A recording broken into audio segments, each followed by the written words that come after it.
लक्ष्मी क्षीरसमुद्रराजतनयां श्रीरङ्गधामेश्वरीं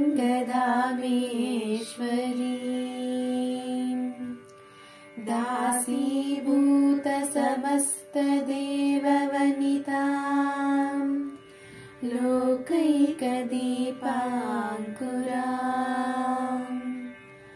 श्रीमन्मन्दकटाक्षलब्ध विभव ब्रह्मेन्द्र गंगाधरां त्वां त्रैलोक्यकुटुम्बिनीं सरसिजां वन्दे मुकुन्दप्रियाम्।